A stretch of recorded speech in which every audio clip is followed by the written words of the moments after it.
The repair bay hummed like a lazy beast digesting the last scraps of daylight, its lights flickering in their usual, passive-aggressive way. Elias Ward sat half-buried inside a half-functional plasma intake, trying to convince a bolt the size of his thumb that it absolutely did want to cooperate. Sweat clung to his eyebrows, heat radiated from the machine, his sanity hovered at dangerous levels. "Elias, buddy," Joran called from the catwalk above, "you look like you're negotiating with a deity." "It's worse," Elias muttered. "I'm negotiating with a Mark IV Helion bolt. They don't believe in mercy." His crewmates chuckled, that exhausted, punch-drunk laughter of people who've been stranded for 3 days near the Cygnus Rift. The starship Hawking's wish had limped to a halt after a microcomet decided to punch through the fuel line like it was made of cardboard. The engineers were overworked. The food printer was stuck on pea soup mode. And worst of all, morale was dissolving like cheap soap. So Elias did what he always did when the universe grew too heavy, he cracked a joke loud enough to echo across the bay. "You know what I need?" he shouted.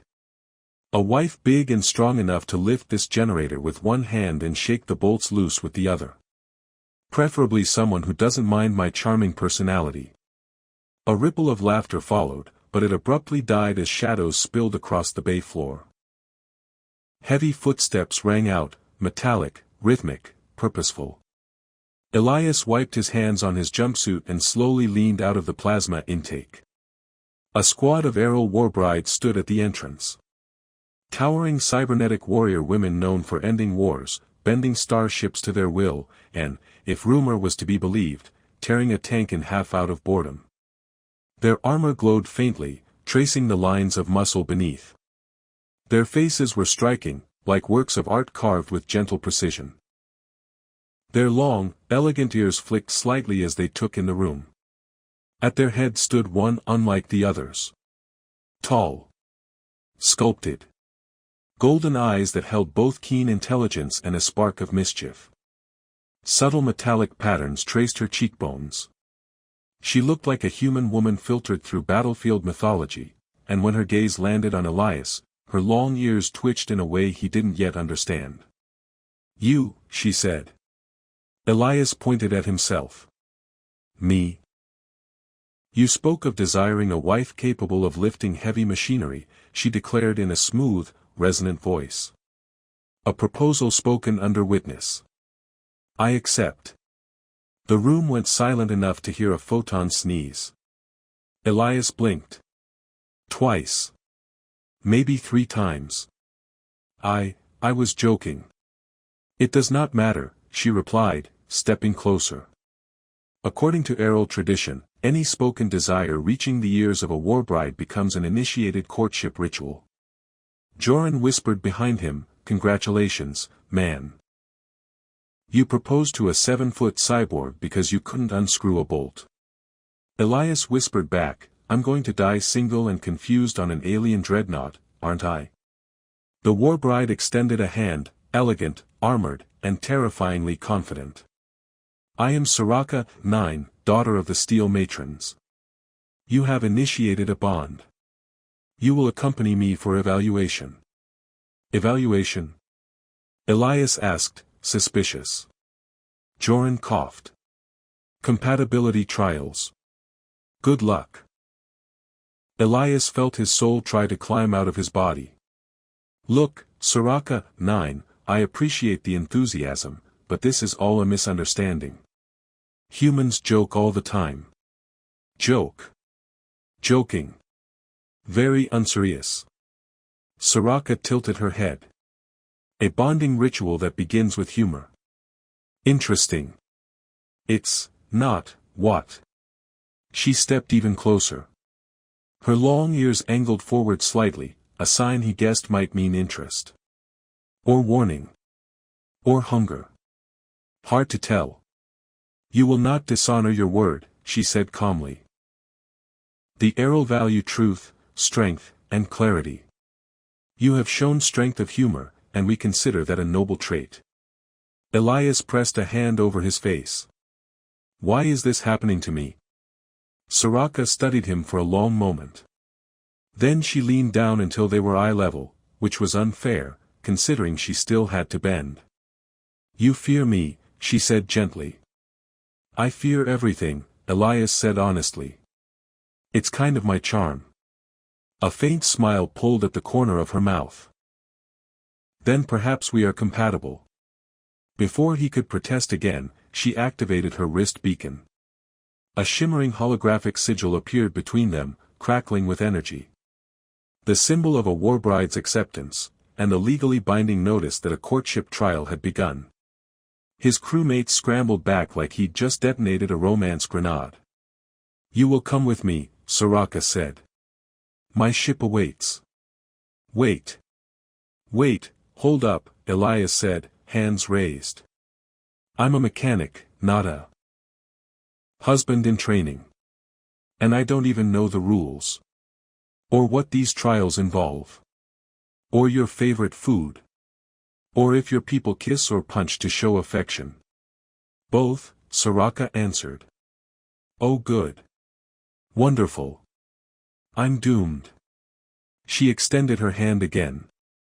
This time, he noticed something softer in her expression, curiosity, maybe. Or amusement. Or the vague suspicion she was enjoying this far too much. The Bay crew looked at him with the wide-eyed fascination reserved for catastrophic social disasters. "Elias," Joran whispered urgently, "whatever you do, don't make another joke. You'll end up married to the entire squad." "I hate my life," Elias muttered, then took Soraka's hand because refusing felt like it would start a galactic war.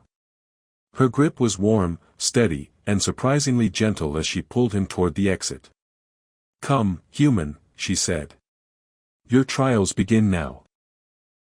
I will evaluate your skills, strength, resilience, and your humor. That is your greatest weapon." Elias groaned. "My humor is a war crime." Soraka's ears flicked upward, the aerial equivalent of laughter. "Then this will be entertaining," she said. The doors of the Hawking's Wish slid open, revealing the impossible silhouette of the aerial dreadnought hovering outside. Its hull glowed like molten metal. Its engines crackled with contained storms. Its shadow stretched endlessly across the docking bay, swallowing the floor in shimmering blue light. Elias stared. "That's not a ship. That's a floating apocalypse." Soraka squeezed his hand lightly. "It is home." Elias sighed. "I should have just tightened the stupid bolt." And with that, he stepped toward the dreadnought, toward a future he absolutely never intended, alongside a cyborg warrior woman who took jokes far too seriously. He couldn't help thinking that maybe, just maybe, the universe was laughing with him. Or at him. Probably at him. Either way, the story had begun. Elias had never stepped onto a ship that purred before. The moment he crossed the threshold of the aerial dreadnought, the floor vibrated under his boots with a deep, resonant hum that reminded him alarmingly of a contented giant cat. Metallic walls curved around him like the ribs of some ancient cosmic beast, glowing with soft blue veins of energy. Everything looked alive. Everything felt alive. "Is the ship supposed to be doing that?" he whispered. Soraka, 9 glanced back at him, her long ears angled slightly in amusement. "The vessel is semi-organic. It responds to emotional energy. So it's purring because it's happy. Because you are radiating panic," she said. "The ship finds your terror soothing." "Oh," Elias muttered. "Great. I'm emotional catnip." Soraka continued guiding him down the corridor, her steps confident and rhythmic. Elias tried to keep up while also not brushing against any of the walls that might spontaneously decide to eat him. The corridors seemed to twist and reconfigure gently as they walked, as if making room. A floating drone drifted past, scanning Elias with a beam of violet light. A synthesized voice announced, "Potential mate detected. Structural integrity, questionable." Elias choked. "Excuse me. I'll have you know my structural integrity is almost average." Soraka did not slow, though her voice warmed with humor. The drones are analytical. Do not take offense. Questionable feels personal. It is accurate. They entered a chamber that looked like the result of a laboratory having an identity crisis. Strange consoles flickered. Holographic shapes glided in the air. And in the center stood a circular platform radiating a faint amber glow. This is the first stage of your evaluation, Soraka said. Elias had the sudden urge to sprint back to his ship, grab his favorite wrench, and live out the rest of his days in a quiet repair bay where nothing glowed ominously. Evaluation? As in, tests. Quizzes. Pop exams. As in compatibility trials, she corrected. That sounds worse. She motioned toward the platform. Stand here. The system will assess your physiological and emotional patterns. Will it hurt? That depends on your definition. That's not reassuring. Her ears dipped slightly, the arrow version of a raised eyebrow. You humans require much reassurance. We're fragile, okay? Elias stepped onto the platform with all the enthusiasm of someone volunteering for experimental dentistry. The moment both his feet touched, the machine came alive. Light spiraled around him, crossing through the air like ribbons. He felt a tingling sensation, then something warm pressing against his thoughts. A calm, mechanical voice filled the chamber. Analyzing subject. Emotional output, frantic. Muscle strength, minimal. Social capability, concerning. Humor index, unexpectedly high. Soraka nodded. Acceptable. Acceptable. Elias sputtered. That felt like an insult. It was an assessment, she said. Your humor rating is above average. This suggests resilience. A positive trait. Thank you. The machine pulsed again. Compatibility probability, 61%. That seems low, Elias whispered. For aero bonds, 61% is unusually high. Oh, he murmured. So I'm basically a hot commodity. Hot. Soraka repeated, testing the word. Her ears twitched in confusion. You are not near combustion. It means, never mind. The platform dimmed, signaling the test was complete. Soraka extended a hand for him to step down. He took it, relieved to feel warm metal instead of the cold platform beneath him. Your next evaluation, she said, is cultural endurance. That sounds like eating. It is. I take back my fear. I excel at eating. She led him through several winding corridors into a dining hall filled with aero warriors. The moment he stepped inside, every long ear in the room turned toward him. Elias felt like a squirrel stepping into a wolf convention. Soraka guided him to a seat beside her. A massive bowl was placed in front of him. It emitted steam, and small sparks. Is this food or a reactor leak? Elias asked. Aero nutritional stew, Soraka replied. It tests fortitude. Elias picked up the spoon. The spoon hissed. My spoon is melting. That is normal. One more question, Elias said. If I drink this, do I become a dragon? No. Then what's the point? The warriors waited, silent and expectant. Elias braced himself, blew on the stew, which caused a minor explosion of steam, and took a sip. Fire. Actual fire. His tongue felt like a collapsing star. His vision doubled, then tripled.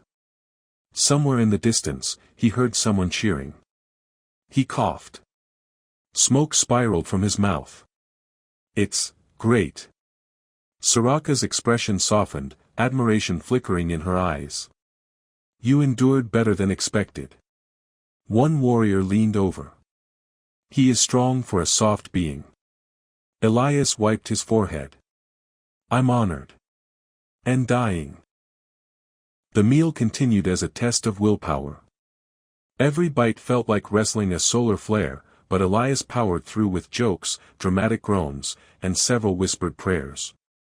Soraka watched him, her ears occasionally lifting in what he assumed was arrow laughter. When the meal ended, the warriors slammed their fists to the table in approval. "You have passed," Soraka said. "Wonderful," Elias gasped. "Do I get a medal? A sticker? A fire extinguisher for my mouth?" "No. Of course." She rose from her seat. "Now we begin the final test for today." "Final?" "Yes. Combat evaluation." "I object." "Your objection is noted," she said, "and irrelevant." She led him into a massive training hall. The floor gleamed. Weapons lined the walls. Dozens of arrow warriors practiced strikes, their movements fluid and deadly. Elias froze in place. Soraka turned to him. "You will demonstrate your instincts." "I have no combat instincts." "You survived through improvisation and humor. That is a combat instinct." "I disagree. It is too late." She stepped back. A targeting drone hummed to life and floated toward Elias.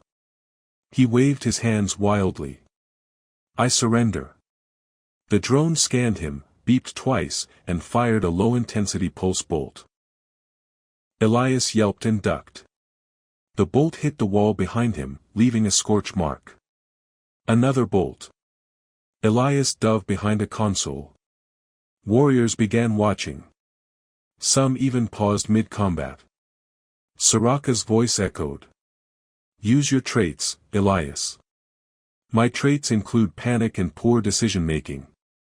The drone fired again. Elias grabbed a loose metal panel, held it up like a shield, and deflected the shot by pure accident. The bolt bounced and hit a different drone, causing it to explode in a burst of sparks. The hall froze. Elias peeked around the panel. "Did I win? Please tell me I won."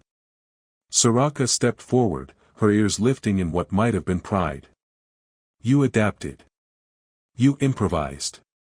You overcame. I fainted. You remained conscious." "Barely." She approached him, offering her hand. "You have completed the trials for today. I find your performance impressive." Elias blinked. "Really?" "Yes. Your methods are unconventional. Chaotic. But effective. I'll take that as a compliment." "It is." He stood, chest still heaving. "So, what happens now?" Soraka's golden eyes held something new. Something warm. "Now," she said softly, "we consider the possibility that your joke may have been the beginning of something real." Elias opened his mouth to respond, but his legs chose that moment to collapse from exhaustion. He hit the floor. Soraka sighed gently. "Your resilience requires improvement." "Everything about me requires improvement," he muttered. "Except my jokes. Those are top tier." Her long ears tipped upward, the arrow sign of a smile. "Then tomorrow," she said, "we continue." And Elias, sprawled on the floor of an alien dreadnought after surviving emotional analysis, nuclear stew, and combat drones, realized something unsettling. He was actually looking forward to it. Elias woke the next morning to the soft chime of something that sounded suspiciously like a harp being strangled.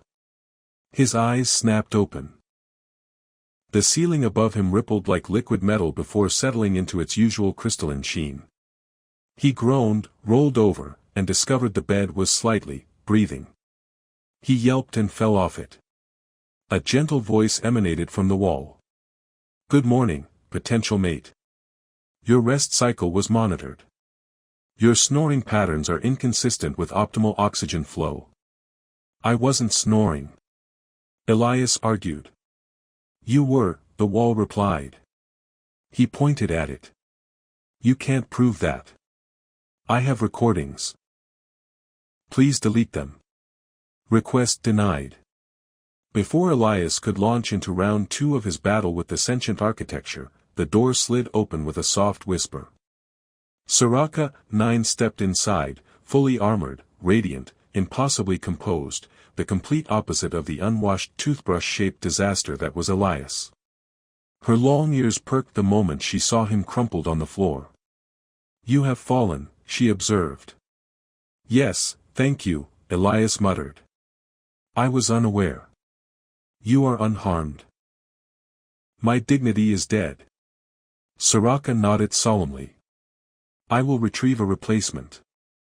Elias opened his mouth to explain the joke, then stopped. Her eyes carried the faintest glimmer of amusement. She knew exactly what she was doing. "Your next evaluation begins shortly," she said as he finally stood up. "But first, a briefing." "Briefings. Great. A wonderful word I always associate with good news." She gestured for him to follow, and they moved into the corridor. The ship shifted around them again, walls rearranging with strange fluid grace, adjusting to their path. Elias tried, and failed, not to stare. "Does the ship ever get tired of doing that?" he asked. "No. She enjoys hosting you." "Why?" "Your emotional output is chaotic. Aero vessels appreciate unpredictability." "Fantastic. Even the furniture likes watching me suffer." They entered a large chamber filled with holographic maps, rotating in layered spirals. A cluster of aero commanders turned toward Elias with unsettling interest. He felt like a small dessert presented at a banquet of professional predators. Soraka addressed the group. "We begin the second phase of courtship evaluation. A diplomatic assessment." "I'm sorry," Elias said quickly, "but I am not diplomatic. My people don't even trust me with group chats." Soraka ignored him. A senior commander spoke. "A matter has arisen. Another aero faction claims that your bond was improperly initiated. They argue the proposal was not directed exclusively at Soraka, 9. Elias blinked. "I wasn't proposing to anyone." "That is the problem," the commander replied. Soraka's voice sharpened. "The claim is invalid." He spoke the words while looking in my direction. "I was looking at a bolt," Elias said weakly. "Close enough," she said. The hologram shifted, displaying an image of severe-looking aero warriors with crimson markings across their faces. Their long ears were rigid, sharp, and accusatory even as holograms. "These are the Kralin faction," Soraka explained. "They believe your words fulfilled one of their ancient marriage rites, the call of strength." "That sounds ominous." "It is. They seek partners who will bring chaos into their bloodline." Elias pointed at himself. "Okay, I'll give them that one." A murmured agreement rippled through the commanders. "So," Elias said slowly, "what happens now?" Soraka turned to him. "We must present evidence that your bond with me is genuine." "That's tricky," Elias said. "Considering the whole thing started because I couldn't unscrew a bolt." "It is an honorable origin," Soraka insisted. The commanders nodded. Elias muttered under his breath, "I'm living in a fever dream." The next several hours were a blur of procedures, or what the Aero claimed were procedures. In truth, they were tests disguised as rituals disguised as bureaucratic nightmares. One required Elias to recite a phrase in Aero tongue, but the translation implant glitched halfway, causing him to announce, "Soraka, 9 gently marinates my heart in star juice." The room fell silent. Soraka's ears flared bright silver. "Your pronunciation requires refinement." "Don't blame me," Elias said. "Blame your language for having 3 different words for destiny and 12 for falling off a cliff." "There are many cliffs," she replied. The second trial involved navigating a holographic emotional matrix.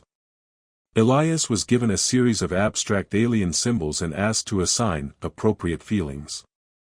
Unfortunately, one symbol looked exactly like a screaming toaster, and Elias couldn't stop laughing. The commanders whispered among themselves, "He is overwhelmed by existential imagery." Good sign. Then came the physical ritual, which Elias assumed meant sparring. It did not. He was handed a small, furry creature that vibrated like an overexcited blender. It stared at Elias with giant luminous eyes. "What is this?" he asked. Soraka answered calmly. "A bond creature. It senses compatibility. You must hold it. It's buzzing. That means it is analyzing your soul." "Great. Perfect. No pressure." The creature suddenly squealed, launched itself onto his face, and began licking his forehead with alarming enthusiasm. Elias flailed helplessly. "Soraka. The soul-analyzing rat is eating me." The commanders pressed their fists to their chests in solemn approval. "It accepts you," Soraka said warmly. "I do not accept it." But she was smiling now, a real smile, soft around the eyes, ears angled forward with fond amusement. Elias felt a strange flutter in his chest. Not romantic. Not yet. More like the feeling of discovering a new star engine that somehow, impossibly, didn't explode. After surviving the trials, Soraka escorted him to a balcony overlooking the dreadnought's vast interior. Below, energy rivers flowed like glowing rivers between the decks. Drones drifted lazily like mechanical jellyfish. Giant constructs moved with slow majesty, shaping armor, adjusting hull plates. Elias leaned on the railing carefully. "Your ship is incredible." "It is functional," Soraka said, then paused. "But I am pleased you find it worthy." He turned to her. "So, what happens next? Do we convince your people I'm not accidentally engaged to a rival faction?" "Yes. But there is more." Her voice softened. "The Kralin have issued a challenge." "That sounds bad." "You must participate in a ritual of intent. A public declaration." "Oh no. It requires 3 components: truth, courage, and improvisation. That's my nightmare trifecta." "It begins tomorrow," she said. "But for now, you must rest." Elias sighed, running a hand through his hair. "Soraka. Are you sure your people want me involved? I'm not a warrior. I'm not noble. I'm definitely not qualified for whatever cosmic dating game this is." Soraka stepped closer. "You are honest. You adapt. You laugh in fear. These are rare skills." "I laugh because I don't want to cry." "Exactly." Her golden eyes met his. For a moment, the chaos of the dreadnought seemed distant.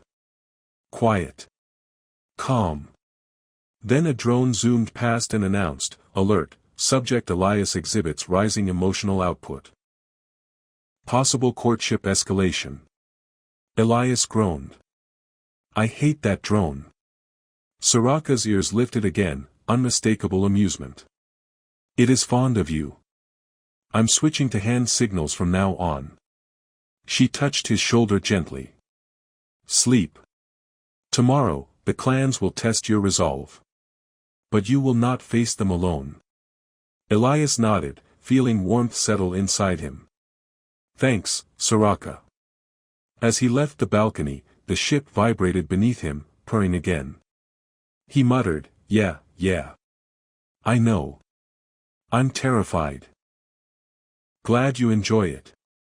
And somewhere deep in the vessel's living metal, a soft chime answered, like laughter woven into steel. Elias woke to alarms, not the shrieking, metallic kind, but the strangely cheerful melody the arrow used to indicate possible diplomatic disaster. The walls pulsed bright violet. His bed, sensing his sudden jolt of fear, gently nudged him off the mattress like a supportive but confused parent. He stumbled upright. "Soraka. What's happening? Is this the alarm for doom or the alarm for extra doom?" The wall responded, diplomatic conflict escalating. "Please hydrate." A nozzle extended and sprayed him directly in the face. He sputtered. Why? Your stress levels required misting. Before he could argue with the architecture again, the door slid open. Soraka entered, armor fully engaged, long ears angled back in irritation. Even without translation tech, Elias could tell she was not in the mood for nonsense, which, unfortunately, was the only thing he naturally produced. The Kraylan have arrived early, she said. Early for what? Breakfast? Battle? My funeral? For the intent ritual. Elias grabbed his boots. Right. Yes. The ritual where I prove I didn't accidentally propose to every warrior in your species. That is a simplified interpretation, Soraka said. But accurate. She led him quickly through twisting halls. The ship rearranged itself around them again, and Elias thought he heard it humming with excitement. Or panic. Hard to tell.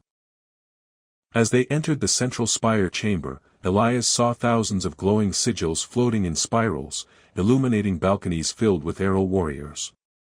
Unlike Soraka's silver and blue markings, the Kraylan faction wore crimson streaks across their faces. Their ears were stiff, sharp, and shaped like someone had forged them from suspicion. At their center stood a tall figure with deep red armor, glowing scars along her cheek, and a gaze sharp enough to cut through a meteor storm. She pointed directly at Elias. This is the human, she declared.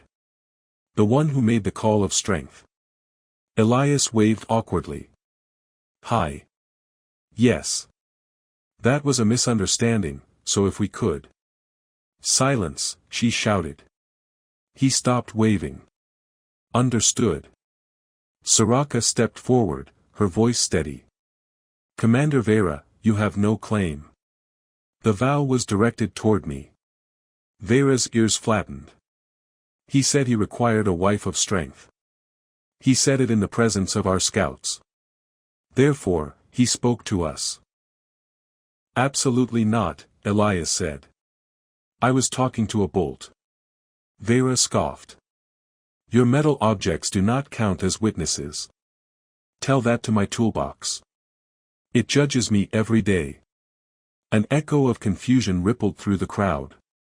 Soraka raised a hand. We invoke the intent ritual.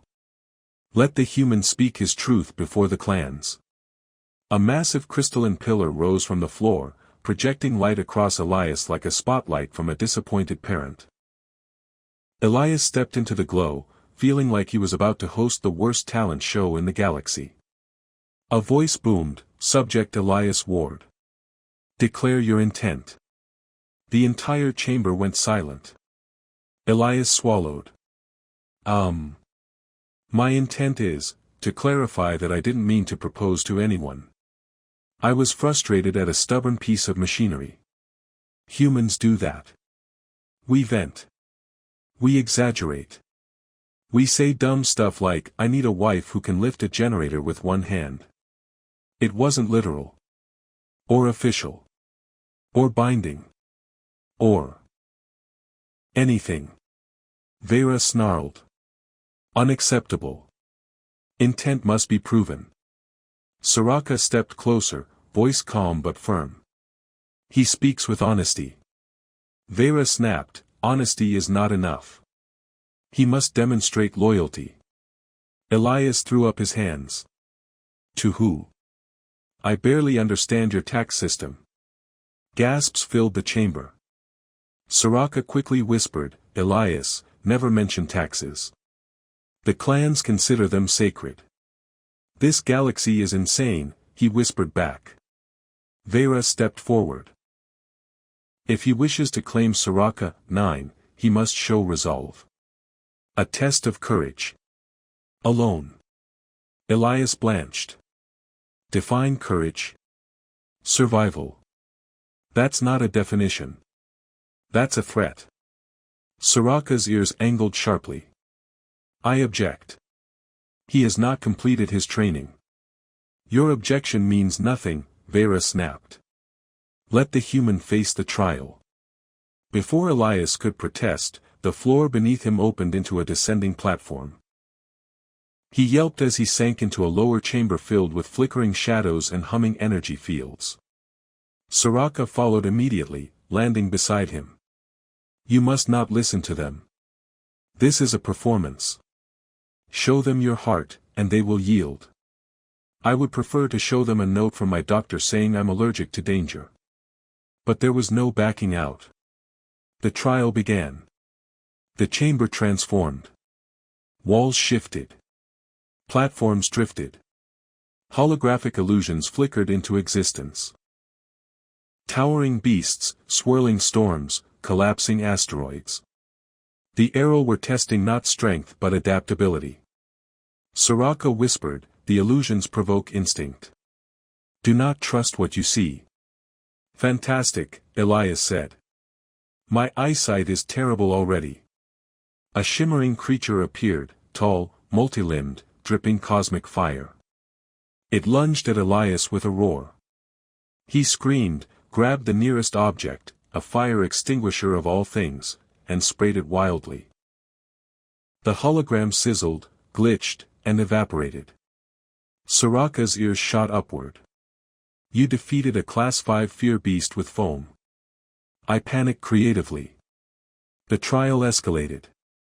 A bridge collapsed under him, but Elias reacted on instinct, grabbing a dangling cable and swinging into another platform, mostly by accident. Then a swarm of microdrones target-locked him. He ducked behind Soraka, who deflected them with fluid precision. I thought you said this was a solo trial, he yelled. I did not say I would not stand near you, she replied. You're bending the rules. I am adapting.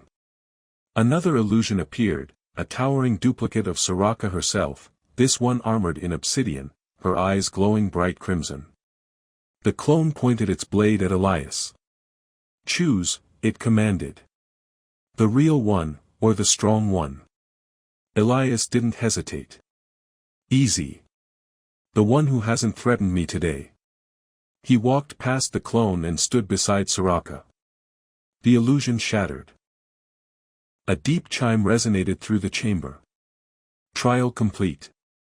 Platform rising. Back in the central spire, the crowd murmured. Vera's ears twitched with poorly concealed irritation. He chose, Soraka stated calmly. He chose foolishly, Vera argued. No, Soraka said, stepping forward. He chose loyalty. Elias coughed. Also survival. Mostly survival. Soraka's voice softened just enough that only he heard it. Do not minimize your heart, Elias warned. Something warm flickered in his chest. Vera growled, this does not end the dispute. The Kraylan demand a final challenge. Elias threw his hands up. Why is everything a challenge? Can't we solve one problem with tea and a polite conversation? No, the entire room answered together. Soraka turned to him, expression steady. We must escape this hall before the challenge is enforced. Escape. Why are we escaping? Because the Kraylan never choose reasonable trials. As if on cue, the lights shifted to blood red. The Kraylan formal color. A horn blared. Walls locked. Vera raised her blade. Trial of claim begins now. Elias grabbed Soraka's arm. Please tell me this is all just cultural flirtation gone wrong. She met his eyes, long ears lowering in seriousness. Yes. And we must run now. Together, they sprinted toward a maintenance hatch as drones descended from above. Elias shouted, I hate rituals. I hate ancient laws. I hate stairs. These are ladders, Soraka corrected. I hate those too. They dove inside the hatch just as the chamber erupted in a storm of crimson energy. They slid into darkness, the hatch sealing behind them. Soraka caught her breath. We have started a war between clans. Elias wheezed. I made a joke. One joke. Yes, she said. You are very influential. I'm never joking again. That would be a tragedy. He stared at her. She stared back. In the cramped shadows of the maintenance duct, pressed shoulder to shoulder with a cyborg warrior woman who'd nearly died defending him, Elias realized something genuinely terrifying. He was starting to care whether she liked him. And somewhere in the duct walls, the ship purred, as if it already knew the truth he wasn't ready to admit. Elias had never imagined that the inside of a maintenance duct would become the birthplace of a major interclan incident, but here he was. Crawling through metal tunnels that occasionally sighed, hummed, or whispered, emotional turbulence detected every time his heart rate spiked. Soraka moved ahead with calm precision, her armor brushing softly against the walls, her long ears sinking to the faint vibrations of the ship. "We cannot hide long," she said. "I wasn't planning on a permanent duct-based lifestyle," Elias replied. "Though honestly, hiding forever is sounding better than facing Vera again. The Kralin will not cease their pursuit until the challenge is met." Elias groaned. "Are you sure there's no negotiation? Diplomacy? Maybe a strongly worded letter?" Soraka glanced back at him. "Among Errol, fleeing together may be considered symbolic." "Symbolic how?" "As if you are choosing me over the other clan." He froze. "Wait. You're saying running away with you is basically a declaration of commitment?" Her ears flicked faintly. "Yes. Though I did not intend it before." "Perfect," Elias muttered. "I accidentally proposed once, and now I've accidentally eloped." The ship suddenly tilted, not physically, but in a way that made the duct walls quiver. A familiar voice pulsed through the metal. "Tracking hostile signatures. Kralin warriors approaching. Adjusting ventilation systems for optimal escape." "Thank you," Elias shouted. "You are welcome, Panic Source. I'm changing my name." Soraka halted as they reached a circular chamber. A hub filled with intertwining conduits glowing with pale gold energy. "We will exit here," she said. Elias followed her down, landing beside her on a catwalk overlooking the ship's massive inner workings. Rivers of energy flowed below like glowing currents, drones drifting beside them as though swimming through starlight. "This is beautiful," Elias whispered. Soraka looked at him quietly. "This is why I serve. This ship raised me. Trained me. It is my clan." He leaned on the railing. "And you're risking all that because of one unlucky joke?"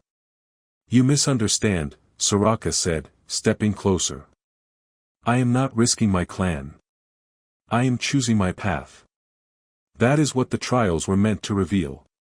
Elias blinked. "Reveal what?" "That your humor masks courage." Her voice softened. "And that you act from your heart, even when terrified." "That's generous." "I mostly act from terror." "Then you are very brave," she said, "for you continue acting."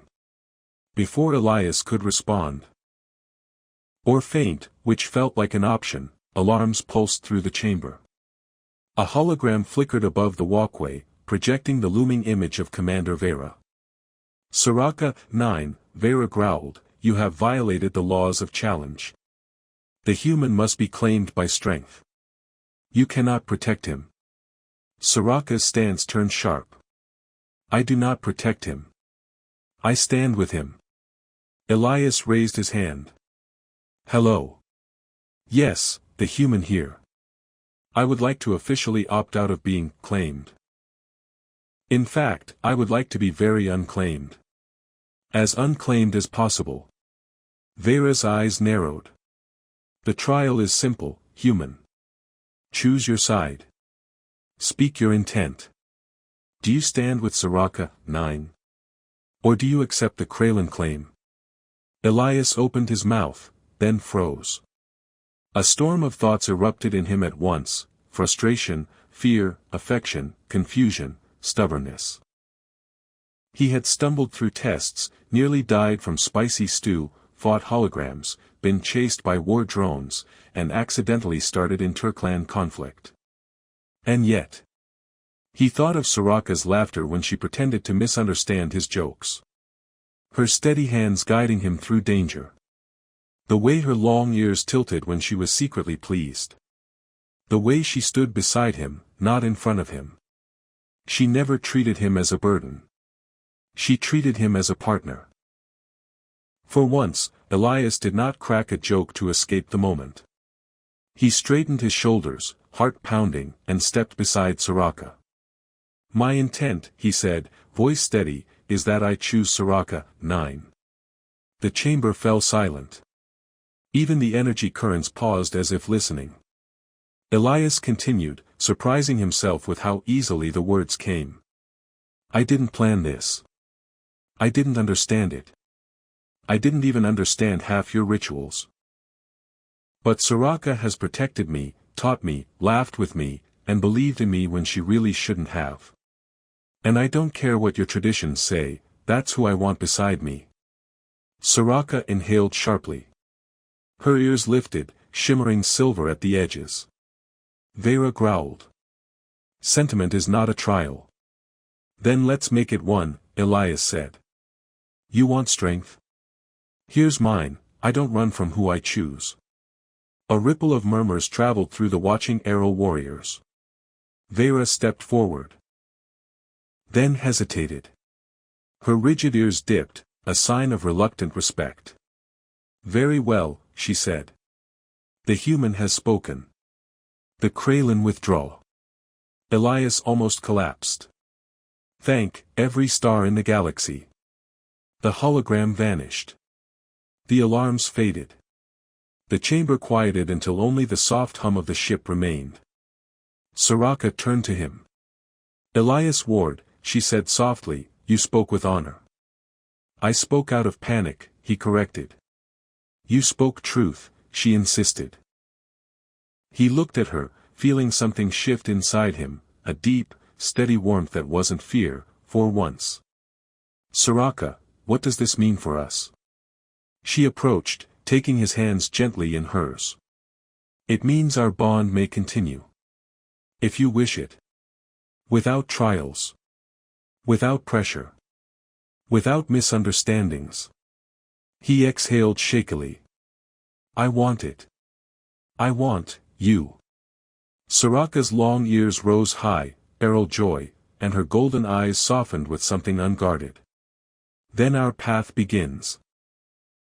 They stood together on the balcony as the ship pulsed with warm light, acknowledging their choice with a gentle, approving hum. Drones drifted overhead like curious children. The energy currents below brightened, casting shimmering reflections across Soraka's armor. Elias squeezed her hands. "You know," he said slowly, "this is still the craziest week of my life." "It will not be the last," Soraka said. "You have chosen an arrow." He laughed. "I guess I'm embracing the chaos." "You always did," she replied. Together, they walked toward the central spire, no longer running from trials, no longer tangled in misunderstandings. The clans would adjust. The ship would adapt. The galaxy would continue being strange and unpredictable. But Elias had found his place, beside a warrior who valued humor as courage, who saw his flaws as possibilities, who met his chaos with her strength. He entered the future not by accident this time, but by choice. And as the dreadnought carried them into the stars, Elias felt, for the first time since the whole disaster began, an unfamiliar but welcome sensation. He felt at home.